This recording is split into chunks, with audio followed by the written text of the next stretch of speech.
Hey, did you hear? Refined metal is worth even less now. Yeah, now it's 2 cents. Yep. 10 million refined means that all of it is virtually worthless. That's so awesome, am I right? Ugh. Ugh. Sorry about that. I spent so much energy trying to be positive about this game, I think I forgot how reality works. It's not a good thing that the only accessible currency in the game is on track to be worth nothing. Anyway, now that that's out of the way. Back in the decade-old land of 2012, all my friends were playing TF2. And, you know, it looked cool. It's got the gun, it's got the funny meme man, it's got... forgive me if I mispronounce this. Updates? I don't know what those are, but anyway, I didn't start playing because of any of that. I started playing because I was so interested in the inventory. That crazy mixture of accessibility and random chance was what really drove me in. What am I gonna get next? What crazy secrets are held by this weapon I just found? It's easy to laugh at someone who doesn't understand what a sticky jumper is, but there's no understating the way it feels to discover a new weapon in this game. It's magical. There are so many bold, crazy ideas in TF2's inventory system that I can't see any other game studio pulling off something like it anytime soon. But as Refined becomes worth less and less, it gets harder to participate in a lot of the trading beyond a surface level.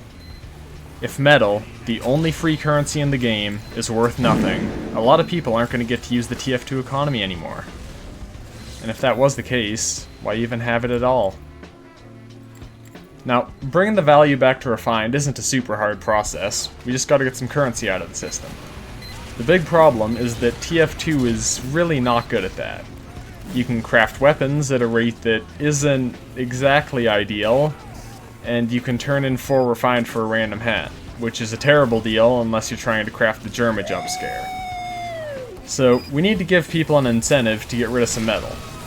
I had a few ideas, maybe improve the rate for crafting hats, let players craft strange kits of dual tokens, but that's not getting anybody out of their SpongeBob gaming chair. No, I've got a real plan. And that starts with the one weakness of the gaming community: unboxing.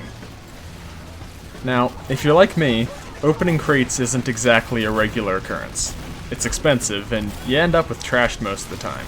But hey, you know you love it. Here's where the plan comes in.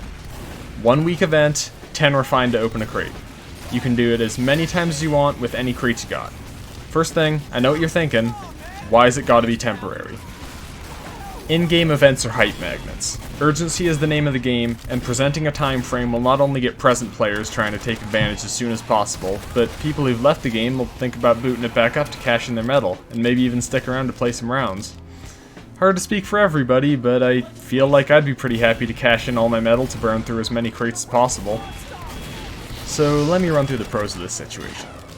Players get to open crates, so they get new hats and a shot at some unusuals. The amount of metal will go way down, which would boost its value enough to make it a worthwhile currency. People will be excited to get in on the event and hang around to play some TF2 at the same time, which would increase players and, as a result, make the bot crisis less of a problem. Not even to mention that this would be an incredible way to increase buzz around the game. Terrible game news websites would eat this stuff up.